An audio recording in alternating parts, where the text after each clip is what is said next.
Leyendas de la Dragonlance 2. La Guerra de los Enanos. Margaret Weiss y Tracy Hickman. Audiolibro editado por El Amo del Calabozo, 2020. Libro primero. Capítulo quinto. 5. Una desnuda pared de piedra. Caramon se hallaba en el umbral del estudio escrutando la penumbra del pasillo, una penumbra que bullía de vida, de susurros y de ojos. A su lado estaba Raistlin, posada una mano en el brazo de su gemelo y la otra en el bastón de mago. «Todo irá bien, hermano», musitó el hechicero. «Confía en mí». El guerrero le lanzó una mirada recelosa y, al advertirlo, el arcano personaje esbozó una sonrisa burlona. «Ordenaré a una de esas criaturas que te escolte», ofreció, a la vez que señalaba a los espectros del pasadizo. «No me entusiasma la idea», protestó el hombretón al percibir que uno de los entes descarnados se le aproximaba. «Custodia», le encargó el mago al traslúcido ser, del que no se distinguían sino un par de centelleantes pupilas. «Está bajo mi protección, supongo que sabes quién soy». Se entornaron los fantasmales párpados en actitud sumisa, antes de fijar su atención en Caramon, quien, tiritando, observó inquieto a su gemelo. Los rasgos de este último se habían endurecido, su expresión era severa y grave. «Los guardianes te guiarán por el robledal», anunció. «Nada debes temer hasta que hayas cruzado la verja. Es en la ciudad donde te acechan los auténticos peligros. Sé cauteloso. Palantas no es el lugar bello y pacífico en el que ha de convertirse dentro de 2 siglos. Está atestado de prófugos, que se agazapan en los vertederos, los callejones y los rincones más insospechados. Varios carromatos surcan diariamente el adoquinado para retirar los cadáveres de quienes murieron la víspera. Hay hombres que te asesinarían con el único propósito de robarte las botas. Lo primero que has de hacer es adquirir una espada, y blandiría de manera ostensible. Salvaré esos escollos, no me preocupan en lo más mínimo», le espetó Caramon. Sin hacer más comentarios, el hombretón dio media vuelta para internarse en el corredor mientras, con escaso éxito, trataba de desentenderse de los lívidos seres que pululaban en torno a su hombro, de aquellos ojos desnudos de cuencas que lo contemplaban. Raistlin permaneció en el umbral hasta que su hermano se hubo alejado del radio de luz de su bastón, hasta que fue engullido por la animada penumbra. Esperó incluso que se desvanecieran los ecos de sus zancadas antes de volver a entrar en la estancia. La sacerdotisa estaba sentada en su butaca, mientras se pasaba la mano por el cabello en un infructuoso esfuerzo por alisarlo. Avanzando con sigilo a fin de no ser visto, el hechicero se detuvo tras ella y hurgó en un bolsillo secreto de su túnica, en busca de una bolsa que contenía arena blanca. Cuando la encontró, deshizo el nudo y dejó caer el polvillo sobre la melena azabache de la dama. «Ast-Nazark Simiralan Krinaui», recitó. Al instante la cabeza de Crisania se desplomó, se cerraron sus ojos y la mujer se abandonó a un sueño profundo, arcano. El mago rodeó su asiento con el objeto de examinarla detenidamente, durante varios minutos. Aunque había limpiado de su rostro las manchas de sangre y de lágrimas, las huellas de su azaroso viaje por las tinieblas se hacían patentes aún en los cercos violáceos que enmarcaban sus largas pestañas, un corte en el labio y la palidez de su epidermis. Estirando la mano con suavidad, Raistlin retiró los mechones que cubrían sus ojos. La sacerdotisa se había despojado de la cortina que utilizara como manta al caldear el ambiente la fogata y, ahora, sus albos ropajes ondeaban vaporosos, aunque harapientos, alrededor de su cuerpo. Los jirones habían dejado al descubierto las incipientes curvas de sus senos, que se abultaban al ritmo de su pausada respiración, y el nigromante no pudo por menos que admirarlos. «Si yo fuera un hombre común, la haría mía», dijo, en un murmullo apenas articulado. Rozó con su palma los pómulos, los crespos tirabuzones que se enredaban en sus dedos. Pero no lo usó y se reprendió a sí mismo. Desprendiéndose de los rizos de la sacerdotisa, distribuyó el aterciopelado paño sobre sus hombros y su relajado cuerpo. Crisania sonrió, quizás a causa de un sueño placentero, y se arrebujó en la butaca, apoyada la mejilla en la mano y esta, a su vez, en el brazo de madera. El contacto de su fina piel evocó en la mente del mago vívidos recuerdos. Empezó a temblar, mientras se decía que no tenía más que neutralizar el encantamiento y abrazarla como lo hiciera en su periplo por el tiempo, para sentir el femenino palpito contra su pecho. Disponían de una hora de intimidad antes de que el guerrero regresara de su expedición. «No soy como los otros humanos», repitió, enfurecido. Al ladear la figura para conjurar su deseo, se cruzó su mirada con los ojos escrutadores de los guardianes. «Vigilad su descanso durante mi ausencia», indicó a algunos de los espectros que fluctuaban en las sombras. «Vosotros seguidme», añadió, dirigiéndose a 2 de los que se hallaban en el estudio cuando despertó de su forzado letargo, aquellos con los que había departido. «Sí, maestro», respondieron los designados. Al iluminarles la luz del bastón, se esbozaron los contornos de sus brumosos atuendos. Tras salir al corredor, Raistlin cerró quedamente la puerta del estudio. Aferró entonces el cayado, entonó un cántico y fue transportado en un santiamén al laboratorio situado en la cúspide de la torre de la alta hechicería. Todavía no había recobrado el resuello, ni había acabado de materializarse, cuando sufrió un violento ataque. Lo envolvieron bramidos de cólera, gritos de criaturas ultrajadas, al mismo tiempo que ominosos perfiles atravesaban el aire, sin amedrentarse frente a los haces arcanos del bastón. Varios pares de manos blancas, huesudas, aprisionaron su garganta y su atavío, desgarrándolo en una agresión tan repentina, tan impregnada de odio, que Raistlin casi perdió el control. No tardó en dominarse. Trazó un arco en el aire con el bastón, recitó unos versículos esotéricos, y los espectros se inmovilizaron. «Habladles», urgió a los dos guardianes que lo escoltaban. «Reveladles mi identidad». Esist y Dantilus se apresuraron a obedecer estos, si bien sus voces se confundieron con los rugidos de las huestes infernales. Esta vez no se ha presentado de acuerdo con los augurios. Al parecer se trata de un experimento secreto, explicaron tras imponerse, al fin, al tumulto. Débil, mareado, el hechicero alcanzó una silla y se desmoronó sobre ella. Mientras se recriminaba por no haberse preparado de antemano para recibir tan brutal embestida, mientras maldecía su frágil cuerpo que le fallaba otra vez, se secó la sangre de una herida abierta en su faz y luchó contra el torbellino de su mente. No podía perder el conocimiento. «Todo esto es obra tuya», mi reina pensó, en una inspiración que se abría camino entre los dardos del dolor. «No te atreves a luchar cara a cara conmigo porque soy demasiado fuerte en este plano de existencia. Has puesto un pie en mi mundo, el templo ha aparecido en Meraka en la forma corrupta que tú le has dado y también has despertado a los dragones malignos que sustraen los huevos aún cerrados de los bondadosos. Pero la puerta sigue atrancada, obstruye tu avance una piedra angular interpuesta por un amor abnegado, capaz de inmolarse. Ese fue tu gran error, pues, al penetrar en nuestra esfera vital, nos franqueaste el acceso a la tuya. Todavía no puedo llegar hasta ti, ni tampoco tú pasar al otro lado. No obstante, el momento de enfrentarnos se acerca. ¿Te encuentras mal, maestro?», preguntó uno de los entes espectrales. «Lamentamos no haber podido impedir que te lastimaran. Actuaste tan deprisa que nos fue imposible refrenarte. Te lo ruego, discúlpanos. Si está en nuestra mano ayudarte, ¿cómo vais a hacerlo?», lo interrumpió el mago, víctima de un ataque de tos. «Dejadme descansar, sacad de aquí a esas criaturas». «Sí, amo». Cerrando los ojos, Raistlin aguardó en la oscuridad que se mitigara el desmayo, el sufrimiento. Al rato se espaciaron los espasmos, que tuvieron la virtud de descongestionar su pecho, y revisó mentalmente sus planes. Necesitaba 2 semanas de estudio continuado para prepararse, un tiempo del que podía disponer sin cortapisas en la torre. Se había ganado la voluntad de Crisania, quien acataría gustosa su mandato y aportaría la fuerza de Paladine en su proyecto de atravesar el portal y combatir a los guardianes que lo custodiaban desde el batiente opuesto. Poseía la sapiencia de Fistandantilus, unos conocimientos acumulados por el archimago a lo largo de múltiples generaciones. También contaba con su propia erudición, que respaldaba la energía de un cuerpo joven. Cuando estuviera a punto, llegado el instante crucial de abrir el acceso, se hallaría en la cumbre de su poder, se habría transformado en el hechicero mejor dotado que nunca pisara el suelo de Krynn. El reconocimiento de este hecho lo reconfortó y renovó su ánimo. El aturdimiento, el dolor físico, se dieron por completo, así que, incorporándose, examinó el laboratorio. Estaba familiarizado con sus recovecos, se conservaba en apariencia idéntico al día que cruzó su umbral en el pasado, un día ahora futuro del que le separaban 200 años. Entonces llegó investido de plena supremacía, tal como se había preconizado. Las puertas se abrieron, los perversos guardianes lo saludaron en actitud reverencial en vez de atacarlo. Mientras recorría la estancia, alumbrado por su mágico cayado, Raistlin sintió crecer su curiosidad. No estaba todo tan inalterado como le hizo suponer la primera ojeada, advirtió cambios extraños, desconcertantes. Debería haber reinado una distribución exacta a la que encontraría 2 siglos más tarde. Sin embargo, una redoma ahora intacta había de romperse antes de su llegada y el libro de hechizos que descansaba en una larga mesa de piedra yacería en el suelo en el momento triunfal de proclamar su predominio. ¿Manipulan los guardianes los objetos de la sala?, preguntó a los 2 entes encargados de su escolta.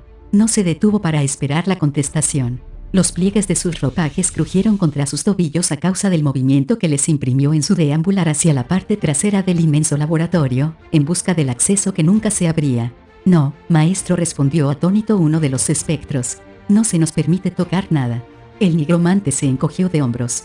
Eran innumerables los fenómenos y las circunstancias que podían justificar tales irregularidades. Quizás un terremoto, se dijo, perdiendo todo interés en el asunto al adentrarse en las sombras más próximas al gran portal.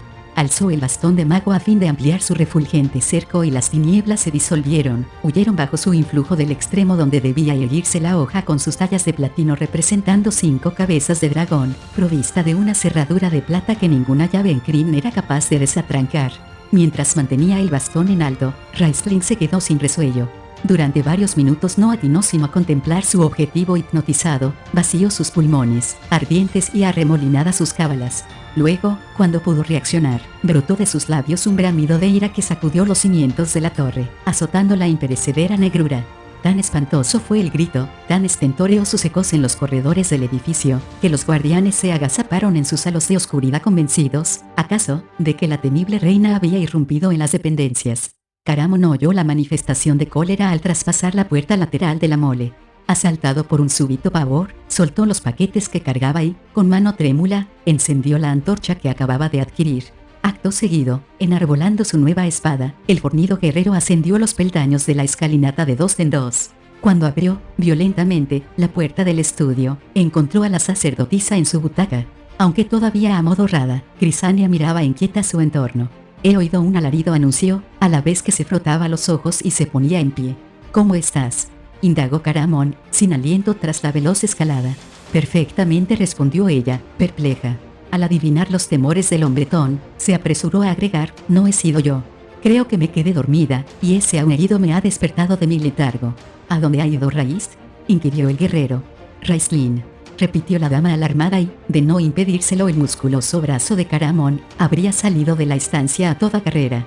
«Él es el causante de tu sueño», explicó el humano con voz cavernosa y, para mejor demostrarlo, desprendió del cabello femenino unos granos de arena blanca. «Te has sumido en un hechizo». «¿Por qué?», Crisania pestañeó incrédula al contemplar el polvillo. «Lo averiguaremos». «Guerrero», susurró alguien, sin duda una de las criaturas de Ultratumba, a una ínfima distancia. Caramon dio media vuelta y, tras proteger a la mujer con su cuerpo, alzó el acero frente a la figura fantasmal que se materializaba en la penumbra. «¿Buscas al nigromante?», prosiguió el aparecido. «Está arriba, en el laboratorio. Necesita ayuda, pero a nosotros se nos ha prohibido tocarlo». «Yo se la prestaré», decidió el luchador. «Te acompañaré», ofreció Crisania. «No intentes impedírmelo», insistió con firmeza al ver el entrecejo fruncido del hombretón. Él quiso argumentar, pero al recordar que se enfrentaba a una hija venerable de Paladine, que, por otra parte, había ejercido ya sus poderes sobre los entes infernales de la torre, se encogió de hombros y se dio a regañadientes. «¿Qué le ha ocurrido a mi hermano? Solo vosotros podíais dañarle, y tú mismo has afirmado que no osáis acercaros a él», comentó el humano mientras, junto a la sacerdotisa, se dejaba guiar por la criatura hacia el lóbrego pasillo. «No te separes de mí», ordenó a Crisania, si bien tal recomendación era superflua. Si la oscuridad se les antojó bullente de vida al penetrar en el edificio, ahora se había convertido en un auténtico hervidero de vibraciones, de pálpitos, pues los guardianes, desazonados por el grito, atestaban todos los rincones. Aunque lo abrigaban las prendas compradas en el mercado, Caramon tiritaba febrilmente, al introducirse en sus huesos el frío que irradiaban los fantasmas. La mujer a sus talones, temblaba hasta tal extremo que apenas podía avanzar. «Yo portaré la tea», propuso la sacerdotisa a través de sus apretadas mandíbulas. El guerrero le confió el humeante objeto y la rodeó con su brazo, para transmitirle calor. Ella se apretujó contra su cuerpo, de tal manera que ambos se beneficiaron de las emanaciones de la carne tibia durante su ascenso. «¿Qué ha sucedido?», volvió a preguntar el hombretón, pero el espectro se limitó a señalar su objetivo en un mudo ademán. Aferrada la espada en su mano izquierda, sin separarse de su compañera, el robusto luchador acometió la escalera de caracol por la que fluctuaba el descarnado ente, danzando y oscilando la llama de la antorcha. Tras un periplo interminable llegaron a la cumbre de la torre de la alta hechicería, ambos exhaustos, doloridos y congeladas todas sus vísceras.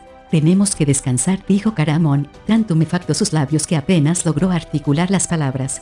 Crisania, por su parte, reclinó la cabeza en uno de los hombros del guerrero y cerró los ojos. Al percibir sus jadeos, el humano recapacitó que él mismo no podría haber salvado otro tramo a pesar de hallarse en plena forma. «¿Dónde está Raíz?», «Fistandantilus», balbuceó la dama cuando se hubo restablecido su ritmo respiratorio. «En el interior». Una vez más, el improvisado guía extendió el índice, ahora hacia una puerta cerrada que, obediente a su orden, se desencajó en silencio de sus goznes. Una ráfaga de aire frío surgió de la sala, con tal ímpetu que enmarañó el cabello de Caramon e hizo ondear la capa de la sacerdotisa. Durante unos segundos, ninguno atinó a moverse, sobrecogidos por la aureola de perversidad que escapaba de la cámara. Fue la sacerdotisa quien, con los dedos cerrados sobre el medallón de paladine, dio el primer paso. Yo tomaré la delantera, resolvió el hombretón, obligándola a retroceder. En cualquier otra circunstancia, guerrero, repuso la dama, te concedería ese privilegio. Pero aquí mi talismán es un arma tan poderosa como tu acero. No precisáis ningún pertrecho, objetó el espectro. El maestro nos dio órdenes concretas de custodiaros, y acataremos su voluntad. ¿Y si ha muerto?, aventuró el humano, consciente de que su hipótesis provocaría, como Basilo hizo, un espasmo de miedo en Crisania. Si hubiera muerto, contestó el interpelado con un siniestro brillo en sus ojos, vuestra cálida sangre ya habría abandonado vuestras venas para alimentarlas de los moradores de la torre. Entrad, os lo ruego. Vacilante, con la mujer apretujada en su flanco, Caramon penetró en el laboratorio. La sacerdotisa levantó la tea, y ambos hicieron un alto a fin de escrutar la estancia. Olvidados sus temores, la dama apretó a correr seguida por el guerrero, que, más precavido, examinó antes la envolvente oscuridad. Raistlin yacía de costado, oculto el rostro bajo la capucha. El bastón de mago se hallaba a cierta distancia, extinguida su luz como si el nigromante, en un acceso de ira, lo hubiera arrojado contra el muro. En su accidentado vuelo, había volcado una redoma y arrastrado un volumen de artes arcanas. Pasando la tea a su acompañante, que le había dado alcance, Crisania se arrodilló junto al inerte mago con la intención de tantearle el cuello. Halló unas palpitaciones débiles, arrítmicas, pero seguía vivo y este hecho le arrancó un suspiro de alivio. Está bien, anunció. Pero entonces, ¿qué ha ocurrido? No ha sufrido heridas físicas, explicó la criatura de ultratumba, que revoloteaba sin tregua a su alrededor. Vino a este rincón del laboratorio en busca de algo, un portal a juzgar por las frases que farfullaba. Enarboló el cayado, alumbró la zona donde lo veis postrado y, transcurridos unos momentos de estupefacción, emitió el bramido que todos escuchamos. Se deshizo del bastón y se desplomó, exhalando dementes maldiciones hasta perder el sentido.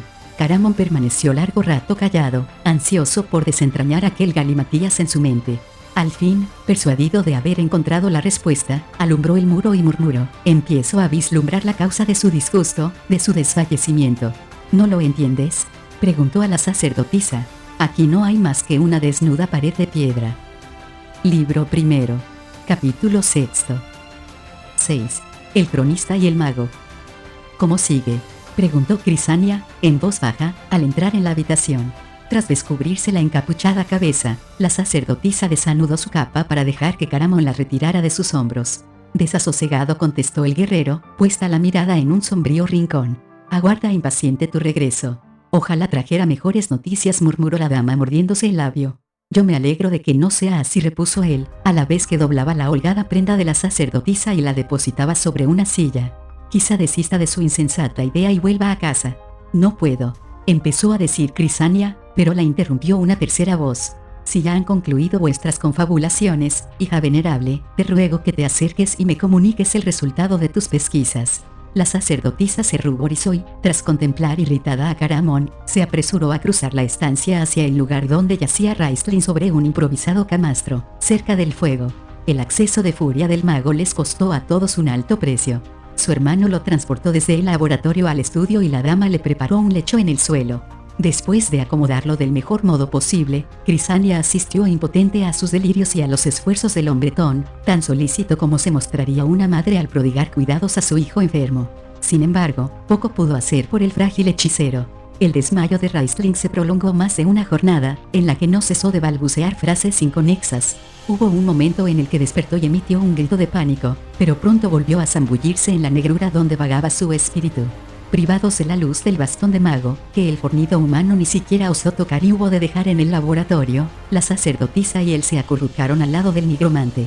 Mantuvieron la fogata encendida, si bien ambos eran conscientes de la presencia de los guardianes de la torre, una presencia llena de malos presagios. Al fin, el yaciente reaccionó. Lo primero que hizo al abrir los ojos fue ordenar a Caramon que le administrara su pócima y, después de beberla, tuvo ánimo suficiente para indicar a uno de los espectros que le restituyese el bastón. Hizo entonces señal de aproximarse a Crisania y susurró: «Ve al encuentro de Astinus». «¿Astinus?», replicó la mujer, perpleja. «¿Te refieres al cronista? No comprendo tu encargo, ¿qué quieres de él?».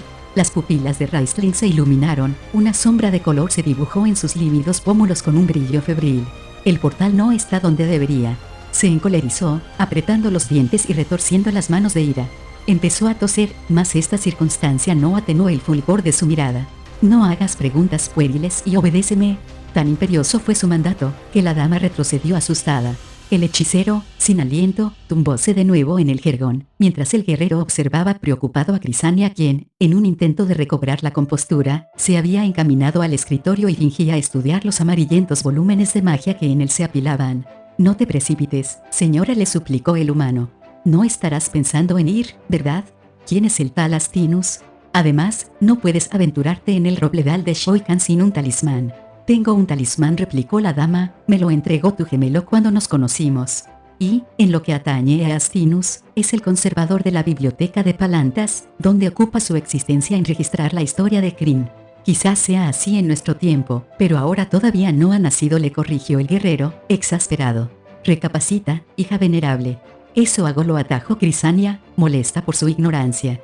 Astinus no es mortal común, le explicó. Según las leyendas, fue la primera criatura que habitó nuestro mundo y será la última en abandonarlo. Su edad es incalculable. Al ver que su oponente la estudiaba en actitud escéptica, prosiguió, refleja los acontecimientos meticulosamente, uno tras otro, sabe qué ha ocurrido en el pasado y también qué hechos se producen en el presente. Mas no puede predecir el futuro, añadió, desviando la faz hacia Raistlin. Dudo que nos preste la menor ayuda. Incrédulo frente a tan extraña fábula, Caramon porfió hasta el agotamiento a fin de impedir su desplazamiento, pero sus reconvenciones no hicieron sino fortalecer la determinación de la sacerdotisa y, al fin, se rindió. El estado de Raistlin se agravó en lugar de mejorar. Su piel ardía bajo el azote de la fiebre, sufría periodos de incoherencia de los que solo salía para inquirir, iracundo, porque Crisania no había cumplido todavía su cometido. La mujer se enfrentó a los horrores de la arboleda y a otros, no menos pavorosos, en las calles de Palantas, en su ansia de apaciguar al desazonado mago.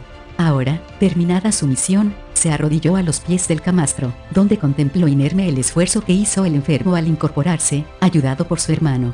Cuéntamelo todo, le urgió Raistlin, ya sentado. No olvides ni el más ínfimo detalle, sé minuciosa aunque te parezca exagerado. Asintiendo en silencio, agitada aún por el recuerdo de la peligrosa excursión, la sacerdotisa ordenó sus ideas antes de narrar lo sucedido. Fui hasta la gran biblioteca, declaró al rato, y solicité entrevistarme con Astinus. Al principio, los estetas rehusaron admitirme, pero cuando exhibí ante ellos el medallón se organizó un enorme revuelo, como sin duda imaginas. Hizo una pausa, en la que alisó los pliegues de la sencilla túnica blanca que Caramon le había comprado para reemplazar al hábito ensangrentado que luciera en su periplo a través del tiempo. Han transcurrido 100 años sin que los antiguos dioses manden una señal a los mortales, de manera que, pasada la conmoción, uno de los acólitos corrió a informar al cronista de mi llegada. Tras una larga espera, fui conducida a la cámara donde Astinus consagra todas las horas del día, y a menudo las de la noche, a escribir la historia. Cayó, súbitamente espantada por la intensidad con que la escrutaba el hechicero. Le asaltó la sensación de que pretendía arrancarle las frases del cerebro sin aguardar a que las pronunciara. Ladeó el semblante al objeto de recomponerse y, fija la vista en las llamas, reanudó su relato. Entré en la estancia y él ni siquiera alzó los ojos, absorto en su quehacer. Al advertir su indiferencia, el esteta que me acompañaba anunció mi nombre, Crisania, de la casa de Tarinius, tal como tú habías sugerido que me presentara. Al oírlo, frunció el entrecejo, y su oyente la apremió. Al oírlo que levantó sus pupilas, contestó la dama, desconcertada. Incluso cesó en su labor, posó la pluma en la escribanía para proferir un tú, en una voz tan estentórea que yo di un respingo y el acólito casi se desvaneció. Antes de que atinara a hablar, a inquirir qué significaba su sorpresa o de que me conocía, asió de nuevo su herramienta de trabajo y tachó las frases que acababa de anotar. ¿Las tachó? Intervino el nigromante pensativo, abstraído en sus meditaciones. Las tachó, repitió, reclinándose en el jergón. La sacerdotisa respetó el silencio de su interlocutor. No despegó los labios hasta que él volvió a mirarla. ¿Qué hizo después?, indagó el mago con débil acento. Carabateó algo encima del párrafo que había emborronado, como si corrigiera un error. Concluidas las rectificaciones, se cruzaron una vez más nuestras miradas y creí que iba a reprenderme, una impresión que ratificaron los temblores de mi acompañante. Pero Astinus se mostró tranquilo, despachó al esteta y me invitó a tomar asiento. Cuando me hube instalado, me interrogó sobre el motivo de mi visita. Le expliqué que buscábamos el portal. Añadí, fiel a tus instrucciones, que la información recabada en distintos confines nos había inducido a situarlo en la torre de la alta hechicería de Palantas y, al seguir la pista hasta la mole a fin de investigar su veracidad, habíamos descubierto que no era así. El portal no se hallaba donde suponíamos. Asintió sin un asomo de perplejidad.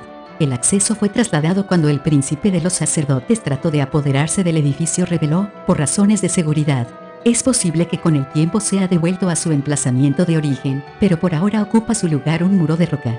¿Dónde está?, inquirí. Tardó varios minutos en responder. Aguardé paciente, y transcurrido su lapso de mutismo, se quebró su voz, incapaz de reproducir la respuesta del cronista. Centró su atención en Caramón con el temor dibujado en sus rasgos, como si quisiera prevenirlo de una catástrofe. Al leer el miedo, la zozobra, en su expresión, Raistlin se levantó de su lecho. «Adelante, termina», le ordenó ásperamente. Crisania respiró hondo e intentó zafarse del escrutinio del mago. Pero este la asió por la muñeca y, a pesar de su fragilidad, la sujetó con tal fuerza que no pudo deshacerse de su mortífera garra. Dijo que deberías pagar si te obstinabas en averiguar su paradero, que todo hombre tiene un precio y él no era una excepción. «Pagar», repitió Raistlin en un murmullo, abrasador a la llama de sus pupilas. La sacerdotisa se esforzó en liberarse de la zarpa, más dolorosa a cada instante. Fue inútil. El nigromante persistió en apretar sus dedos. «¿Qué pide a cambio de confiarme el secreto?», afirmó, repuso la dama, sin resuello, que solo exigía el cumplimiento de una antigua promesa. «Según él, debes recordarla». El hechicero soltó su magullada muñeca y Crisania retrocedió, eludiendo la mirada compadecida de Caramón. El hombretón se incorporó de manera abrupta para alejarse de la escena, mientras Raistlin, ajeno a las emociones de ambos, se desplomaba sobre su almohada con el rostro lívido, desencajado, nublado el brillo de sus iris. La sacerdotisa fue hasta el escritorio a fin de servirse un vaso de agua, pero era tal el temblor de sus manos, que en vez de escanciar el cristalino líquido en el vaso lo derramó sobre el mueble y se vio obligada a posar la jarra. Atento a sus evoluciones, el guerrero acudió en su auxilio. Le tendió el recipiente lleno, ensombrecida su faz por una gravedad poco habitual en él. Al llevarse el agua a los labios, la mujer percibió que el humano observaba su muñeca y, en gesto instintivo, lo imitó. En su carne se perfilaban las huellas que imprimiera el mago en surcos profundos, amoratados. Crisania se apresuró a dejar el vaso en la escribanía, deseosa de cubrir la herida con la manga de su nuevo atuendo. «No pretendía lastimarme», justificó a Raistlin en respuesta a la expresión severa de su gemelo. «Es lógico que el dolor le convierta en una criatura díscola. No podemos reprochárselo. ¿Qué es nuestro sufrimiento si lo comparamos con el suyo? Tú, mejor que nadie, deberías entenderlo». Sus esotéricas visiones lo capturan hasta tal extremo, que no es consciente del daño que causa a los otros. Dándole la espalda, la mujer se aproximó al camastro y fijó los ojos en la fogata, aunque sin verla en realidad. «Es más que consciente de lo que hace», replicó el guerrero para sus adentros. «Y estoy comenzando a vislumbrar que siempre lo fue». Astinus de Palantas, historiador de Krynn, estaba sentado en una alcoba de su morada, donde se afanaba en escribir. Era una hora tardía, pasada la vigilia nocturna. Ya los estetas habían atrancado las puertas de la gran biblioteca, pues si pocos gozaban del privilegio de ser admitidos de día, nadie tenía acceso al lugar durante la noche. Pero tales precauciones no constituían un obstáculo para el hombre que penetró en el edificio y ahora, envuelto en un manto de penumbra, se erguía frente al cronista. «Empezaba a preguntarme dónde estarías», lo saludó el historiador sin alzar los ojos, absorto en su trabajo. «He estado enfermo», contestó la figura entre el crujir de su túnica negra, luchando contra un incipiente ataque de tos. «Espero que te sientas mejor», dijo Astinus, pertinaz en la escritura. «Recobro la salud despacio», comentó el aparecido, «múltiples circunstancias retrasan mi restablecimiento». «En ese caso, siéntate», lo invitó el cronista, a la vez que señalaba con el cañón de su pluma una butaca próxima. La figura, distorsionando el rostro en una singular mueca, dio unos pasos hacia la silla y se instaló en ella. Se produjo en la cámara un prolongado silencio, que solo interrumpían los trazos nerviosos del escribano sobre el pergamino y las toses ocasionales del intruso. Al fin, Astinus hizo un alto en su tarea y alzó los párpados para encararse con el visitante, quien retiró la capucha al objeto de presentar la faz a su escrutinio. Tras observarlo unos momentos, el historiador meneó la cabeza. «No reconozco tus rasgos, Fistandantilus, pero sí tus ojos. De todos modos, percibo algo peculiar en sus profundidades. Leo el futuro, un futuro que te designa como amo del pasado y del presente pese a no haber venido investido del poder que vaticinaban los augurios». «No me llamo Fistandantilus», corrigió la figura enlutada, «sino Raistlin». Supongo que huelgan las explicaciones sobre lo sucedido. Se desvaneció su forzada sonrisa, se contrajeron sus pupilas. Pero sin duda ya lo sabes, nuestra batalla debe estar registrada en tus libros. Doy cuenta de la pugna, respondió el aludido con frialdad. ¿Deseas leer lo que he anotado en la voz Fistandantilus? Raistlin frunció el entrecejo, sus ojos brillaron amenazadores, mas Astinus permaneció imperturbable. Apoyándose en el respaldo de su silla, estudió al archimago con perfecta serenidad. ¿Has traído lo que solicité?, inquirió. Sí, repuso el hechicero. Elaborarlo me ha supuesto varios días de dolor y ha mermado mi energía. De otra manera habría venido antes. Por primera vez a lo largo de su entrevista al semblante del escriba asomó un resquicio de emoción que, sin embargo, no alteró su calidad externa. Se inclinó hacia adelante ansioso, refulgentes sus ojos, mientras Raistlin apartaba los pliegues de su atavío para mostrar un curioso objeto, un globo de cristal que pululaba en la hueca cavidad de su pecho cual un corazón cristalino, translúcido. Astinus no pudo refrenar su sobresalto ante tan inesperada visión, que al parecer era ilusoria, pues, con un gesto, el nigromante hizo que la bola emprendiera el vuelo al mismo tiempo que, usando la otra mano, cubría de nuevo su enteco torso bajo la urdimbre de sus vestiduras. Al acercársele el fluctuante globo, el cronista estiró sus brazos hacia él y acarició su superficie con extrema delicadeza. El contacto hizo que el objeto se llenase de haces lunares argénteos y rojizos. Incluso se esbozó el aura del satélite negro y, debajo de los tres, se arremolinaron innumerables imágenes que se sucedían a un ritmo vertiginoso. El tiempo discurre frente a nosotros, comentó Raistlin, ribeteada su voz de un mal disimulado orgullo. A partir de hoy, amigo mío, no tendrás que depender de los mensajeros de los planos astrales para saber qué acontece en el mundo. Tus ojos serán tus únicos heraldos. Sí, se entusiasmó el historiador. Las lágrimas empañaban su vista, sus manos temblaban de gozo. Ha llegado el momento de recibir mi recompensa, declaró el hechicero. ¿Dónde está el portal? ¿No lo adivinas, criatura clarividente?, preguntó a su vez Astinus. ¿Has leído en mis volúmenes el devenir de Kryn, los sucesos acaecidos en las distintas eras? Raistlin observó a su oponente sin hablar, mientras su faz adquiría la gélida rigidez de una máscara. Tienes razón, he estudiado todos y cada uno de los episodios que figuran en las crónicas, admitió. ¿Fue ese el motivo de que Fistandantilus viajara a Saman? Su interlocutor asintió con un ligero ademán.